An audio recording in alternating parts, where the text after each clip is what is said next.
அன்று ஞாயிற்றுக்கிழமை காலை 6 மணி. தன்னோட டீம் கூட காட்டுக்குள்ள ரோந்து பணியில இருந்த ஃபாரஸ்ட் ஆபீசர் ரிச்சர்ட் சாலமன் காட்டுக்குள்ள இருந்து ஏதோ ஒரு சத்தம் வர்றத உணர்ந்து தன்னோட டிரைவர் கிட்ட காரை நிறுத்தும்படி சொல்லிட்டு சத்தம் வந்த திசையை நோக்கி உற்று கவனிக்க ஆரம்பிக்கிறார். அப்படி கவனிச்ச ரிச்சர்ட் சாலமன் அது ஒரு யானை குட்டியோட அலறல் சத்தம் அப்படின்றத புரிஞ்சுக்கிட்டு சத்தம் வந்த திசையை நோக்கி ஓட ஆரம்பிக்கிறார். அப்படி ஓடி வந்து அங்க பார்த்த ரிச்சர்ட் சாலமன் ஒரு யானை குட்டி தன்னோட தாய் யானையாலேயே எட்டி எட்டி உதைக்கப்படுறத பார்த்து அதிர்ச்சி அடைகிறார்.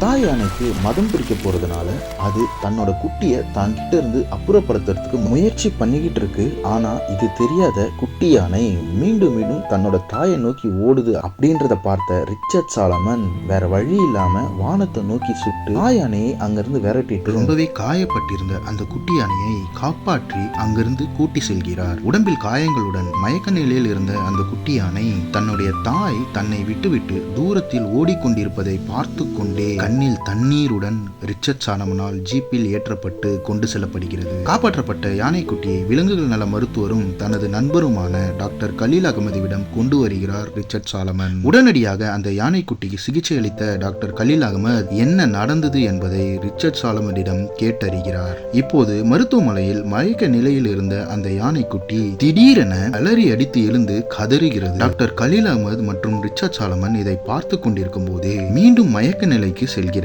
இப்படியே திடீரென அலறி அடித்து எழுந்து மீண்டும் மயக்க நிலைக்கு செல்வதை பார்த்த டாக்டர் கலீல் ரிச்சர்ட் சாலமனிடம் இந்த யானைக்குட்டி மிகவும் ஆபத்தான நிலையில் உள்ளதாக கூறுகிறார். என்ன சொல்ற கலீல் என்று ரிச்சர்ட் சாலமன் கேட்டதற்கு பதிலளித்த டாக்டர் கலீல் அகமது பொதுவாகவே யானைக்குட்டிகள் பிறந்ததிலிருந்தே மற்ற விலங்குகளை காட்டிலும் மிகவும் அதிகமாகவே தன் அம்மாவின் அரவணைப்பில் வளரும் இவைகள் உலகமே தன் அம்மாதான் என்று நினைத்து கொண்டு தன் அம்மாவை உரசிக்கொண்டும் சுற்றி சுற்றி வரும். அப்படி இருக்கும் இயல்பை கொண்ட இந்த யானைக்குட்டி தன் அம்மாவின் கால்களாலேயே தாக்கப்பட்டதால் இனி இந்த உலகத்தில் நமக்கு பாதுகாப்பே இருக்காது என்றும் எந்த நேரத்திலும் நமக்கு என்ன வேண்டுமானாலும் நடக்கலாம் என்று நினைத்து அஞ்சு கொண்டே இருக்கும். இதனால் சரிவர தூங்க முடியாமலும் சாப்பிட முடியாமலும் இதன் உயிருக்கே ஆபத்தான நிலைக்கு கூட சென்றுவிடும் என்று கூறிக்கொண்டிருக்கும் போதே மீண்டும் ஒரு முறை அந்த யானைக்குட்டி அலறி விழுகிறது. இதனை கண்டு மிகவும் கவலையடைந்த ரிச்சர்ட் சாலமன் இப்போது என்ன செய்வதென்று கலீல் அகமதிடம் கேட்கிறார். இது போன்ற சமயங்களில் அதனது மனதை திடப்படுத்த ஒரு சில பயிற்சிகள் அளிப்பதன் மூலமாக இந்த நிலையிலிருந்து அது மீண்டு வருவதற்கான வாய்ப்புகள் நிறைய இருக்கின்றன என்று கூறுகிறார் டாக்டர் கலீல் அகமது. இதனை கேட்ட ரிச்சர்ட் சாலமன் தனது நண்பர் சார்லஸ் என்பவர் எர்வின் டென்னசியில் சர்க்கஸ் கம்பெனி ஒன்றை நடத்தி வருகிறார். வேண்டுமானால் இந்த யானைக்குட்டியை அவரிடம் கொடுத்து பயிற்சி அளிக்க சொல்வோமா என கேட்க டாக்டர் கலீல் அகமது இது மிகவும் சரியான யோசனை ரிச்சர்ட், உடனடியாக யானைக்குட்டியை அங்கு கொண்டு செல்லுங்கள் என்று கூறுகிறார். கொஞ்சமும் தாமதிக்காமல் ரிச்சர்ட் சாலமன் யானைக்குட்டியை கூட்டிக் கொண்டு எர்வின் டென்னசிக்கு விரைகிறார். சர்க்கஸ் கம்பெனியை அடைந்த ரிச்சர்ட் சாலமன் தனது நண்பர் சார்லஸ் டிசோசா மற்றும் சார்லஸின் மனைவி ஜெனிஃபரை சந்தித்து நடந்ததை கூறி அந்த யானைக்குட்டியை காப்பாற்றி பயிற்சிகள் அளிக்குமாறு கேட்டுக்கொள்கிறார். அவர் கூறியதை கேட்டு கண்களில் தண்ணீருடன் அந்த யானைக்குட்டியை கைகளில் வாங்கிய சார்லஸின் மனைவி ஜெனிஃபர் இனி இவளை பார்த்துக் கொள்வது எங்களின் பொறுப்பு ரிச்சர்ட் என்று கூறி அந்த யானைக்குட்டியை கட்டி தழுவி மேரி என பெயர் சூட்டுகிறார்.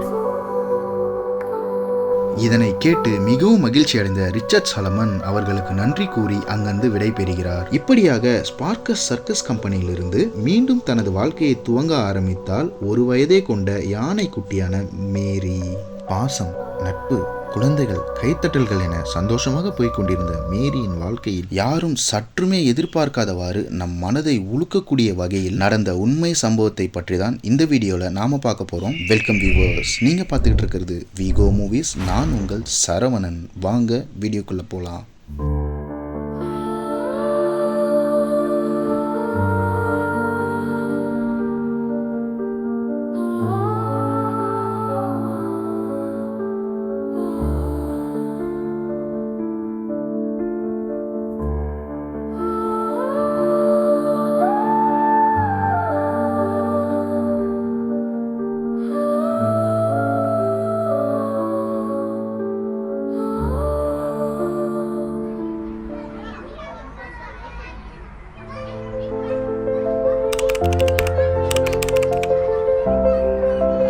அமெரிக்காவின் எர்வன்டென்னேஸில் இருந்த ஒரு குடியிருப்பில் வழக்கம் போல இல்லாமல் மிகவும் சீக்கிரமாகவே எழுந்த குழந்தைகள் தங்களது பெற்றோரையும் எழுப்பிவிட்டு சீக்கிரம் கிளம்புங்கள் என்று ஆரவாரம் செய்கின்றனர். ஸ்கூலுக்கு கிளம்ப சொன்னால் படுக்கையை விட்டு எழுந்து வர அடம் பிடிக்கின்றனர். இன்றைக்கு பார்த்தாயா என்று ரிச்சர்ட் சாலமன் தனது மனைவியிடம் கூற, இதற்கு நீங்கள் தானே காரணம், மேரியை பார்க்க கூட்டி செல்வதாக நீங்கள் தானே சொன்னீர்கள். இப்போது உங்கள் 2 பெண் குழந்தைகள் மட்டும் இல்லாமல் அவர்களது நண்பர்களும் கூடவே கிளம்பிக் கொண்டிருக்கின்றனர். இது மட்டும் இல்லாமல் நீங்கள் மேரியை இவர்களுக்கு அறிமுகம் செய்து வைப்பீர்கள் என்று நினைத்துக் கொண்டுள்ளதாக கூறுகிறார் ரிச்சர்ட் சாலமனின் மனைவி ஏஞ்சலின். அதுதான் ஏஞ்சலின், எனக்கு மிகவும் கவலையாக இருக்கிறது. உனக்கே தெரியும், அரசு பணி காரணமாக வெளியூர் சென்றுவிட்டு வீடு திரும்பிய நானே 1 வருடம் கழித்துதான் மேரியை பார்க்க செல்கிறேன். இப்போது மேரிக்கு என்னையே ஞாபகம் இருக்கிறதா என்பது தெரியவில்லை. அது மட்டும் இல்லாமல் என்னை பார்த்தால் மேரியின் மனநிலைமைக்கு ஏதாவது பாதிப்பு வந்துவிடுமோ என்று நினைத்து நான் அஞ்சிக் கொண்டிருக்கிறேன் என தன்னுடைய மனைவியிடம் தனது மனக்கவலையை தெரிவித்துவிட்டு குழந்தைகளை கூட்டிக் கொண்டு சர்க்கஸ் நோக்கி புறப்பட்டு செல்கிறார் ரிச்சர்ட் சாலமன். இப்போது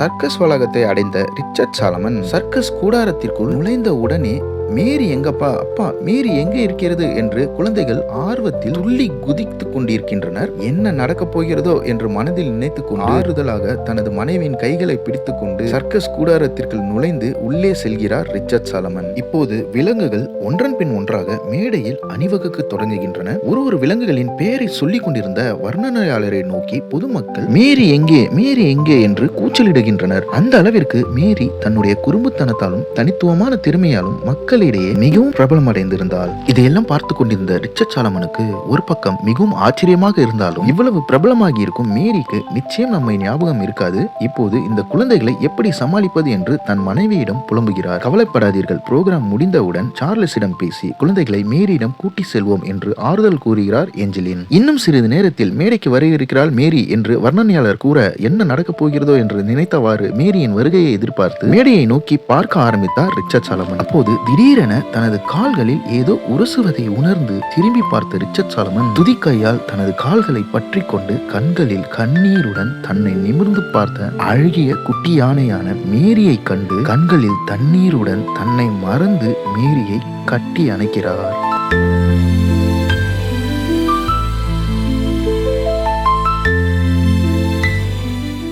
ரிச்சர்ட் சாலமனை பார்த்து சிரித்து கொண்டு அவர் கைகளில் இருந்து நழுவி எதையோ நோக்கி ஓடுகிறார் மேரி. ரிச்சர்ட் சாலமனும் மேரியை பின்தொடர்ந்து ஓடுகிறார். அவரை தொடர்ந்து குழந்தைகளும் ஏஞ்சலினும் ஓடி வருகின்றனர். ஓடி வந்த மேரி இசைக்கருவிகள் இருக்கும் ஒரு அறைக்குள் நுழைகிறாள். அவளை பின்தொடர்ந்து வந்த ரிச்சர்ட் சாலமன் அந்த அறைக்குள் இருக்கும் இசைக்கருவிகள் எல்லாம் பார்த்து கொண்டிருக்கும் போது அவற்றை எல்லாம் வாசிக்க ஆரம்பித்தாள் மேரி. ஒன்றல்ல இரண்டல்ல, மொத்தம் 23 இசைக்கருவிகளை வாசித்து அசத்துகிறாள் மேரி. உயிரை காப்பாற்றுவதற்காக பயிற்சிக்கு கொண்டு வரப்பட்ட மேரி இன்று தன்னுடைய தனித்துவமான திறமையில் சாதித்துக் கொண்டிருப்பதை கண்ட ரிச்சர்ட் சாலமன் கண்களில் கண்ணீருடன் தரையில் அமர்கிறார். தனது உயிரை காப்பாற்றியவருக்கு தன்னோட திறமையால் நன்றி செலுத்திய மேரி ரிச்சர்ட் சாலமனை ஓடி வந்து கட்டி தழுவுகிறார். ஏஞ்சலின் மற்றும் குழந்தைகளுடன் இந்த காட்சியை பார்த்து கொண்டிருந்த ரிச்சர்ட் சாலமனின் 2 பெண் குழந்தைகளும் மிகவும் பெருமையோடு தனது தந்தையை கட்டி அணைத்துக் கொள்கின்றனர். இப்போது சார்லஸ் மற்றும் ஜெனிஃபர் அங்கு வருகிறார்கள். அனைவரும் மிகுந்த மகிழ்ச்சியோடு பேசிக் கொண்டிருக்க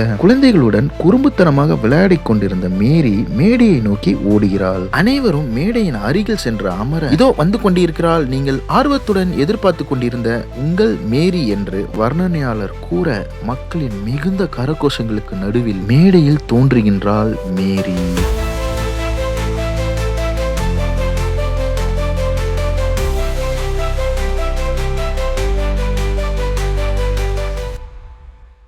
இப்படியே பல வருடங்கள் கழிகின்றன.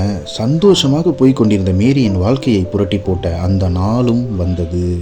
12 செப்டம்பர் 1916 அன்று வழக்கம் போல சர்க்கஸ் புரோகிராமிற்கு அனைவரும் தயாராகி கொண்டிருந்தனர். சர்க்கஸில் மேரியின் பாகனாக பணிபுரியும் பெஞ்சமின் இன்னும் தயாராகவில்லை என்று கேள்விப்பட்டு பெஞ்சமின் அறைக்கு சென்று பார்த்த சார்லஸ் பெஞ்சமின் காய்ச்சலால் உடம்பு முடியாமல் மயங்கி இருப்பதை கண்டு உடனடியாக அவரை டாக்டரிடம் அழைத்து செல்கிறார். அவருக்கு மருத்துவ உதவி செய்த டாக்டர், அவருக்கு வைரல் ஃபீவர் இருக்கிறது, மருந்துகள் அளித்துள்ளேன், இன்னும் 2 நாட்களுக்கு அவர் கட்டாயம் ஓய்வெடுக்க வேண்டும் என்று கூறுகிறார். டாக்டர் சொன்னதை கேட்டு பெஞ்சமினை மருத்துவமனையில் ஓய்வெடுக்க விட்டுவிட்டு சர்க்கஸை அடைந்த சார்லஸ் தனது மனைவி ஜெனிஃபரிடம் டாக்டர் சொன்னதை கூறிவிட்டு மேரி மேடையில் ஏறிய முதல் நாளிலிருந்தே அவளுக்கு பாகனாக இருந்தவன் பெஞ்சமின். மேரி பெஞ்சமின் இல்லாமல் கூண்டிலிருந்தே வெளியில் வந்ததில்லை. இப்படி திடீரென பெஞ்சமினுக்கு உடல்நிலை சரியில்லாமல் போகும் என்று நான் நினைத்து கூட பார்க்கவில்லை. இப்போது என்ன செய்வது? மக்கள் அனைவருமே மேரியை பார்ப்பதற்கு தான் சர்க்கஸ்க்கு வருகிறார்கள். அப்படி இருக்க மேரியை இன்று மேடைக்கு கொண்டு வராவிட்டால் கண்டிப்பாக மக்கள் ஏமாற்றம் அடைவார்களே என தனது மனக்கவலையை மனைவியிடம் தெரிவிக்கிறார்.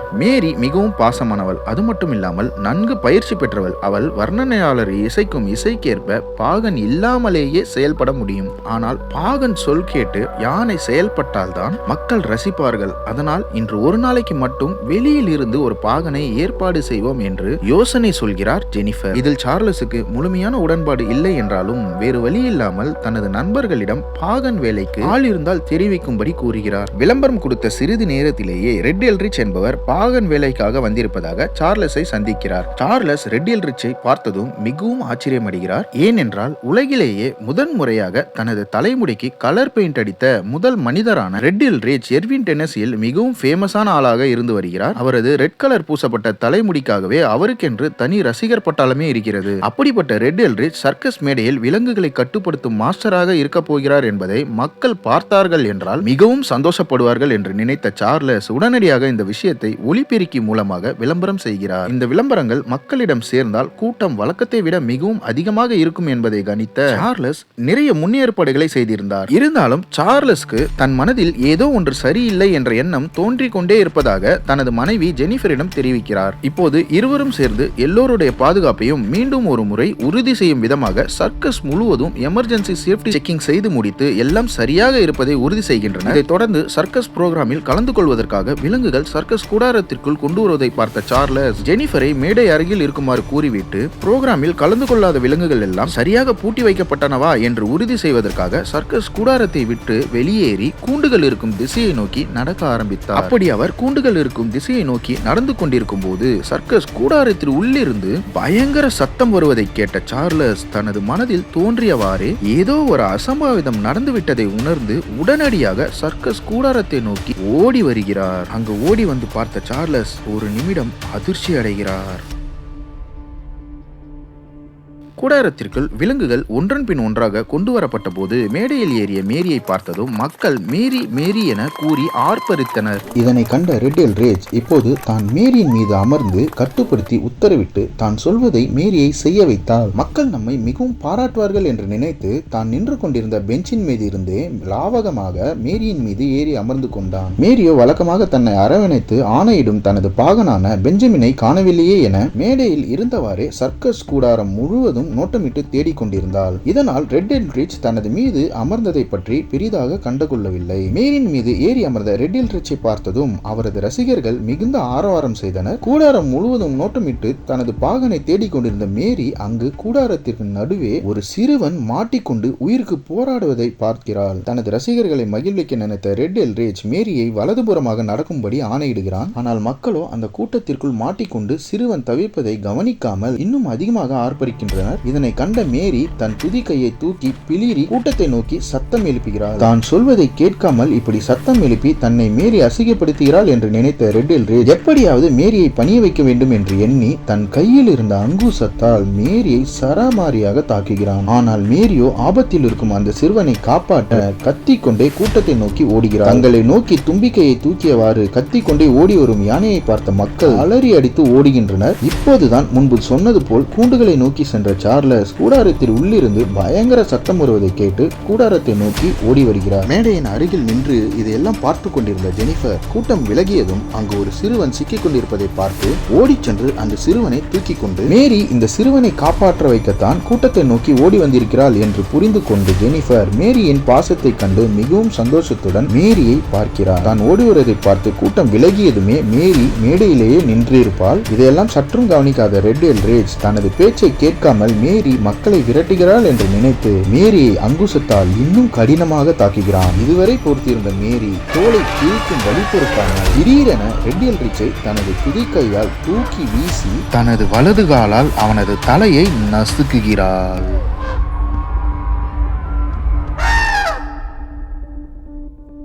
சரியாக அப்பொழுதுதான் கூடாரத்திற்குள் ஓடி வந்து நின்ற சார்லஸ் இந்த கோரமான காட்சியை கண்டு அதிர்ச்சியில் உறைந்து போகிறார். கண்கள் இமைக்காமல் பயத்தில் மேடையையே பார்த்து கொண்டிருந்த ஜெனிஃபரின் தோள்களை தட்டி மக்கள் அனைவரும் சர்க்கஸ் கூடாரத்தை விட்டு வெளியேறிவிட்டார்களா என உறுதி செய்து உடனடியாக சர்க்கஸை மூடும்படி கூறிவிட்டு மேரியை அழைத்து கொண்டு போய் கூண்டில் அடைக்கிறார். ரெட் எல்ரிச் யானையால் தாக்கப்பட்டு தலை நசுங்கி கொல்லப்பட்டார் என்ற விஷயம் எர்வின் டென்னசி முழுவதும் தீயாய் பரவுகிறது. இந்த சம்பவத்தை நேரில் பார்த்த எல்ரிச்சின் ரசிகர்கள் இதை தாங்கிக் கொள்ள முடியாமல் அந்த யானைக்கு மதம் பிடித்து விட்டது, அதனால்தான் அது அப்படி ஒரு கொடூரத்தை நிகழ்த்தியது என்று கூறி அந்த யானையை கொன்றே ஆக வேண்டும் என போராட ஆரம்பித்தனர். என்ன நடக்கப் போகிறதோ என்று நினைத்துக் கொண்டே தங்கள் வீட்டிற்கு கூட போகாமல் அன்று இரவு விலங்குகளின் கூண்டுகளின் அருகாமையிலேயே இருக்கின்றனர் சார்லஸ் மற்றும் ஜெனிஃபர். பொழுதும் விடுகிறது. 13 செப்டம்பர் 1916. சார்லஸ் ஜெனிஃபரிடம் நீ சென்று ரிச்சர்ட் சாலமனிடம் நடந்ததை கூறி அவரை இங்கே அழைத்து வா என்று கூறி அனுப்புகிறார். ஜெனிஃபர் சென்று சிறிது நேரத்திலேயே காவலர்கள் வந்து நடந்த சம்பவத்தை பற்றி விசாரிக்க வேண்டும் என்று கூறி சார்லஸை அங்கிருந்து காவல் நிலையத்திற்கு அழைத்து செல்கின்றனர். இப்படி ஒரு சந்தர்ப்பத்தை எதிர்பார்த்து காத்து கொண்டிருந்த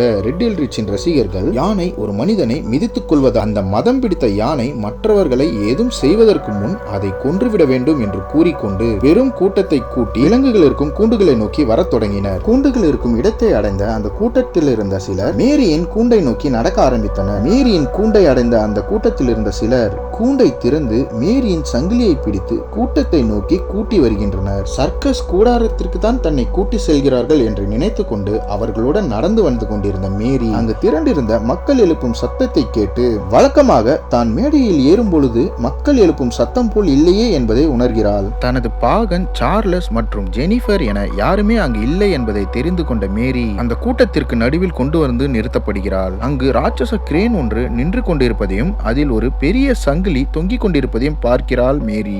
தான் செய்த தவறுக்கு தனக்கு தண்டனை கொடுக்கத்தான் இங்கு கூட்டி வந்திருக்கிறார்கள் என்பதை புரிந்து கொண்ட மேரி மேடையில் மேரி எப்போது வருவாள் என்று ஆர்ப்பரித்த மக்கள் தன்னை நோக்கி அந்த யானையை கொல்லுங்கள், அந்த யானையை கொல்லுங்கள் என கூச்சலிட்டு கொண்டிருப்பதை கண்டு மிகவும் மனமுடைந்த மேரி எந்த எதிர்ப்பும் செய்யாமல் அங்கு தொங்கிக் கொண்டிருந்த சங்கிலியை நோக்கி நடக்க ஆரம்பித்தாள்.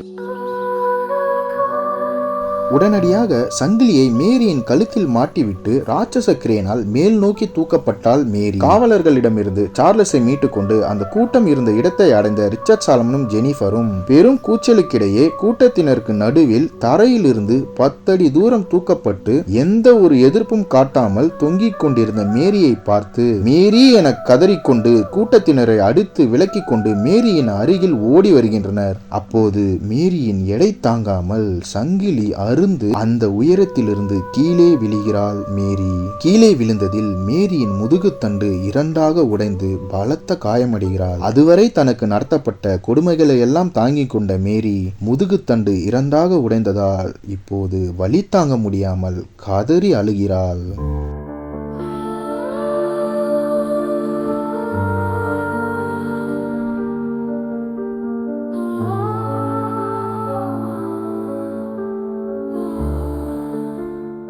ஓடி வந்த ரிச்சர்ட் சாலமன், சார்லஸ் மற்றும் ஜெனிஃபர் மேரியை கட்டி அணைத்து அவளது நிலை கண்டு மனமுடைந்து கதறுகிறார்கள். வலி தாங்க முடியாமல் அழுது கொண்டிருந்த மேரி ரிச்சர்ட் சாலமன், சார்லஸ் மற்றும் ஜெனிஃபரை பார்த்தபடியே கண்ணில் தண்ணீருடன் அவர்களது அருகில் சாய்ந்து தனது உயிரை விடுகிறாள்.